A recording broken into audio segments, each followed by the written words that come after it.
ఆకాశ రూపమైనటువంటి ఆ పరబ్రహ్మ నుంచే ఆవిర్భవించి మళ్ళీ అందులోనే లీనమవుతూ ఉన్నాయి కాబట్టి ఈ లోకానికి పరబ్రహ్మే ఆధారము అన్నాడు. వాయువు మొదలైనటువంటి భూతాలన్నీ కూడా ఆకాశం నుంచే పుడుతూ ఉన్నాయి. అంత మాత్రం చేత ఆకాశము అంటే భూతాకాశం కాదు, ఇది పరమాత్మ. కాబట్టి ఆకాశము అనగానే భూతాకాశం అని ఒకవేళ మనకు అనిపించినప్పటికీ దాని అర్థం మాత్రం పరమాత్మే అని మనం గుర్తించాలి అని చెబుతూ ఉన్నాడు ఈ అధికరణంలో వ్యాస భగవానుడు. ఇక 9వ అధికరణం ప్రాణాధికరణం. ఇందులో ప్రాణం అనేది పరబ్రహ్మ స్వరూపము అని వివరిస్తూ ఉన్నాడు. చాందోగ్యోపనిషత్తులో ఉషస్థి చాక్రాయనుడు యాగం చేస్తూ ఉన్నటువంటి ఋత్విక్కుల్ని పిలిచి, మీరు చేసేటటువంటి కార్యకలాపాలకు అధిష్టాన దైవం ప్రాణం, అన్ని జీవరాశులు కూడా ప్రాణంలో ప్రవేశిస్తాయి, ప్రాణంతోనే జీవిస్తాయి అంటాడు.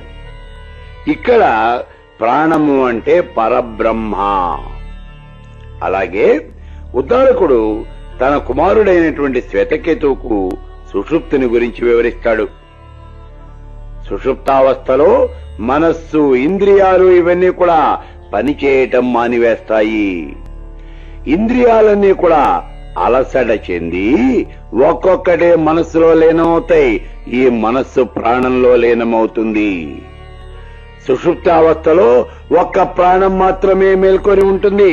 ఆ ప్రాణమే ఇంద్రియాల యొక్క, మనస్సు యొక్క అలసటను తీరుస్తుంది. ఇక్కడ ప్రాణము అంటే ప్రాణాపాన వ్యాన ఉదానాలలో ఉన్నటువంటి ప్రాణమే అని ముందు మనకు అనిపిస్తుంది. అలా అనిపించినప్పటికీ ఇంద్రియాలు, మనస్సు అన్ని కూడా ఈ ప్రాణంలో లీనమవుతాయి అని చెప్పడం వల్ల ప్రాణము అంటే పరమాత్మే కాని వేరు కాదు అంటూ ఈ ప్రాణాధికరణాన్ని పూర్తి చేశాడు వ్యాస భగవానుడు. ఆ తరువాత 10వది జ్యోతిశ్చరణాధికరణము. ఇక్కడ జ్యోతి అంటే పంచభూతాలలో ఉన్నటువంటి అగ్ని కాదు, సాక్షాత్తు పరమేశ్వర స్వరూపమే అని చెబుతూ ఉన్నాడు. చాందోగ్యోపనిషత్తులో గాయత్రి అనబడే బ్రహ్మ యొక్క మహిమ గొప్పది. పృథ్వీ రూపమైనటువంటి గాయత్రి, శరీరంలో ఉండేటటువంటి పంచభూతాలు, ఇంద్రియాలు అన్నీ ఒక్కటే. పురుషుని యొక్క శరీరూపమైనటువంటి గాయత్రియే పురుషుని యొక్క హృదయ కమలంలో ఉండేటటువంటి పురుషుడు, ఇద్దరు ఒక్కటే. అంటే ఆ పురుషుడిలోనే, ఈ గాయత్రిలోనే ప్రాణాలన్నీ కూడా ప్రతిష్ఠితమై ఉన్నాయి అన్నాడు. ఈ జగత్తంతా కూడా బ్రహ్మ యొక్క విభూతియే. శుద్ధ బ్రహ్మ అనేది కార్యబ్రహ్మ కన్నా గొప్పది. పాంచభౌతికమైనటువంటి ఈ చరాచర జగత్తంతా కూడా శుద్ధ బ్రహ్మ యొక్క ఒక పాదమే, మిగిలినటువంటి 3 పాదాలు ఆ పరబ్రహ్మలోనే ఉన్నాయి. గాయత్రి ద్వారా ప్రతిపాదించబడినటువంటి 3 పాదములు కలిగినటువంటి అమృత స్వరూపమైనటువంటి బ్రహ్మము ఇదే. గాయత్రి మంత్రం ఛందస్సును చెబుతోంది కాబట్టి అది బ్రహ్మ కాదు అని కొందరు అంటారు. అయితే శృతులలో గాయత్రి ఛందస్సు ద్వారా గాయత్రి యందు ఉన్నటువంటి బ్రహ్మమునందు చిత్తాన్ని ఏకాగ్రత చెయ్యాలి అని చెప్పేసి చెబుతూ ఉన్నారు. కాబట్టి బ్రహ్మమే 4 పాదములు కలిగినటువంటిది అని అర్థం. అయితే గాయత్రి 4 పాదాలు గలది అని చెప్పారు, కానీ అది బ్రహ్మ అని చెప్పలేదు అని అంటారు ఇంకొంతమంది. గాయత్రి ఛందస్సు ద్వారా గాయత్రిలో ఉన్నటువంటి బ్రహ్మ యందు మనస్సు నిలిపి అదే సర్వస్వము అని ఉపాసించాలి. ఈ సమస్తము గాయత్రే, అంతేకాని అక్షరముల యొక్క కూర్పు కాదు. పృథ్వీ మొదలైనటువంటి భూతాలను గాయత్రి యొక్క పాదాలుగా చెప్పారు. కాబట్టి గాయత్రి అంటే ఆ పరబ్రహ్మే. ఒకవేళ గాయత్రి గనక పరబ్రహ్మ కాకపోయినట్లయితే పృథివీ మొదలైనటువంటి భూతాలేవి కూడా దీనికి పాదాలుగా ఉండవు. ఉపదేశ వాక్యాలు వేరుగా ఉండటం వల్ల వాక్యంలో చెప్పినటువంటి వస్తువు అనేది భిన్నం కాదు. గాయత్రి మంత్రాన్ని ఎన్ని రకాలుగా ఉపదేశించినప్పటికీ అందులో చెప్పబడ్డ బ్రహ్మ పదార్థం అనేది ఒక్కటే అంటూ ఈ అధికరణలో బ్రహ్మ జ్యోతి స్వరూపుడు అని, జ్యోతి అంటే అగ్ని కాదు, అది పరబ్రహ్మ స్వరూపమే అని వివరించాడు వ్యాస భగవానుడు.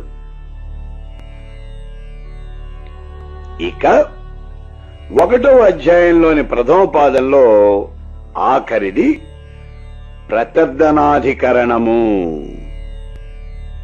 ఇక్కడ ప్రాణాన్ని గురించి ఈ అధికరణలో వివరించడం జరుగుతూ ఉన్నది.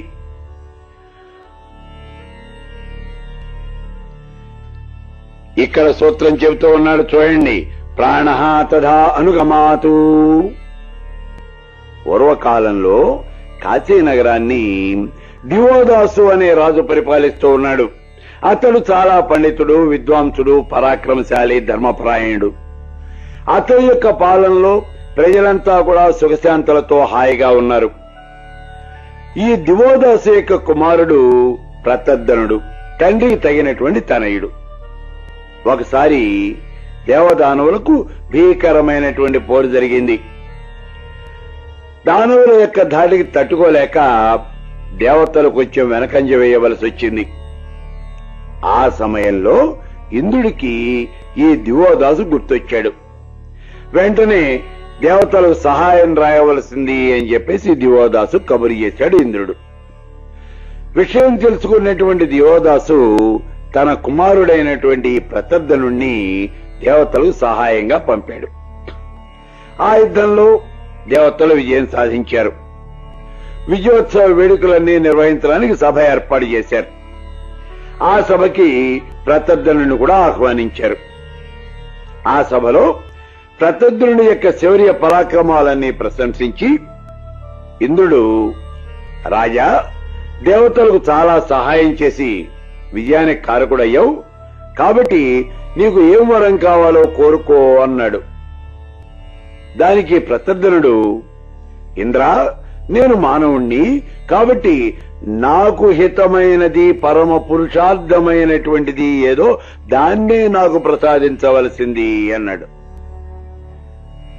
బ్రహ్మజ్ఞానం తప్పించి మానవులకి హితమైనటువంటిది ఏదీ లేదు. పురుషార్థాల్లో కూడా 4వది అంటే ధర్మార్థ కామ మోక్షాలు, అందులో ఆఖరిది మోక్షము. పరమాత్మని గురించి తెలుసుకున్నటువంటి పురుషుడు జనన మరణాల నుంచి విముక్తుడవుతాడు. మోక్షం పొందాలి అంటే బ్రహ్మజ్ఞానం తప్పించి వేరే సాధనం అనేది ఏం లేదు. పరబ్రహ్మకు సంబంధించినటువంటి జ్ఞానం కలిగినంత మాత్రం చేతనే మానవుడికి కర్మక్షయం అయిపోతుంది. ఈ రకంగా కర్మక్షయం కావటమే పరమ పురుషార్థము. ఆ మాటలు విన్నటువంటి ఇంద్రుడు, నేను ప్రాణాన్ని ప్రజ్ఞాత్మను, అటువంటి నన్ను ఆయువుగాను అమృతత్వంగాను తలచి ఉపాసన చెయ్యి అన్నాడు. అంటే ఇక్కడ ప్రాణమే పరబ్రహ్మ స్వరూపము అని చెప్పాడు ఇంద్రుడు. ఈ విషయం కౌశితకి ఉపనిషత్తు